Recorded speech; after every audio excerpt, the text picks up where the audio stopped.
സംഗീതരംഗത്ത് വർഷങ്ങളുടെ അനുഭവസമ്പത്തുള്ള ഗായികയാണ് മഞ്ജരി. കരിയറിലെ തുടക്കകാലത്ത് തന്നെ പ്രഗത്ഭരായ സംഗീത സംവിധായകരുടെ പാട്ടുകൾ പാടാൻ മഞ്ജരിക്ക് കഴിഞ്ഞു. നിരവധി സ്റ്റേജ് ഷോകൾ മഞ്ജരി ചെയ്തിട്ടുണ്ട്. കരിയറിലെ അനുഭവങ്ങൾ പങ്കുവച്ചുകൊണ്ട് പുതിയ അഭിമുഖത്തിൽ മഞ്ജരി പറഞ്ഞ വാക്കുകളാണ് ഇപ്പോൾ ശ്രദ്ധ നേടുന്നത്. ചില വേദികളിൽ താൻ അപമാനിക്കപ്പെട്ടു എന്ന് മഞ്ജരി പറയുന്നു. വേദനകൾ സമ്മാനിച്ച സ്റ്റേജ് ഷോകൾ ഇഷ്ടം പോലെ ഉണ്ടായിട്ടുണ്ട്. ഒരു ന്യൂ ഇയർ ഷോ, എല്ലാ പാട്ടുകാരുമുണ്ട്. എന്തോ ചെറിയ കാരണത്തിന് എന്നെ അപമാനിച്ചു, ശകാരിച്ചു. ആരാണെന്ന് പറയുന്നില്ല. കാണികളെക്കാളും എൻ്റെ കൂടെയുള്ളവരിൽ നിന്നാണ് ഞാൻ അപമാനം നേരിട്ടത്. പ്രേക്ഷകർ നമ്മളെ ശരിക്കും അറിയാത്തവരാണ്. അ അവർ നമ്മുടെ പാട്ട് മാത്രം കേൾക്കുന്നവരാണ്. ഞാനെന്നും അപമാനിക്കാൻ കാണുന്നില്ല.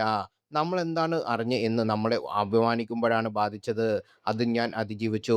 കൂടെ നിന്ന് ചതിക്കുന്ന വ്യക്തികളാണ് നമുക്ക് ചുറ്റും കൂടുതൽ വേദനിപ്പിക്കുന്നത്. അവർ അതെല്ലാം ആരുടെയും ജീവിതത്തിൽ ഉള്ളതാണ്. ഇതിൽ നിന്ന് പഠിച്ച് മുന്നോട്ട് വരണമെന്ന് മഞ്ജരി പറഞ്ഞു.